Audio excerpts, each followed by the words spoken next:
it's a case that seemed to drag out for months. Guys, the VCB saga. Yeah. We've seen the J3A recommend a public warning, only to have the IAAF recommend a 2-year ban, and to have this all thrown out by the CAS. Guys, the VCB case, could this have been handled better? All right, guys, let me take this one. Crazy. We're not here to discuss whether or not Veronica Campbell-Brown is innocent, or in fact, whether or not there is an intention to cheat. I mean, the Court of Arbitration already did their job. But 9 months and 3 rulings later, we're no closer to understanding what actually happened in this case. And in fact, there are more questions than answers. And, you know, I'm not going to point to a few of the issues that came up, or a few of the questions that came up in this whole process, but what really stuck with me and what really concerns me is what the Court of Arbitration pointed to for their decision to exonerate Veronica Campbell-Brown. What they said was they had issues with the sample collection procedures and that certain international standards were not met. If it is in fact true that we did not adhere to the international standards and that certain procedural stipulations were not met, then it could be a case where the athletes in fact, maybe not in this case, we don't know, it's not for us to judge, but athletes themselves could be victims as well.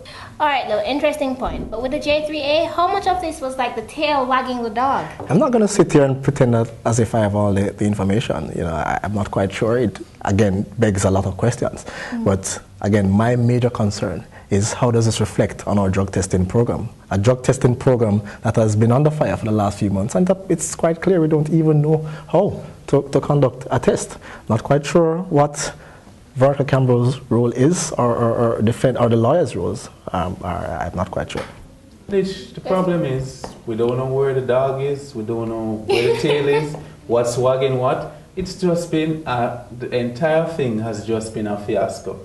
Listen, when this all began, either way of spokesperson, Nick Davis, told us that this was a minor offense.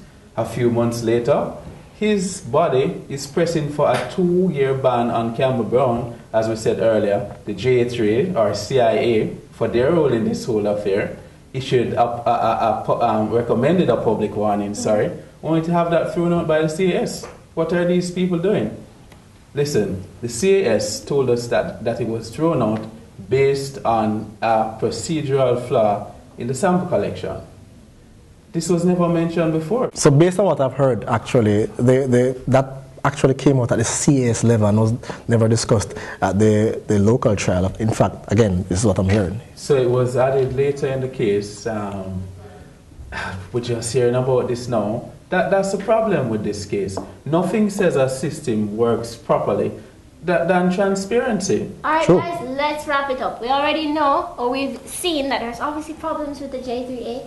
Not quite sure who's sending out the information, but all of that was just like it goes beyond the J3s, because then JADCO has to speak to its drug testing policy, its doping control and sample collection procedures.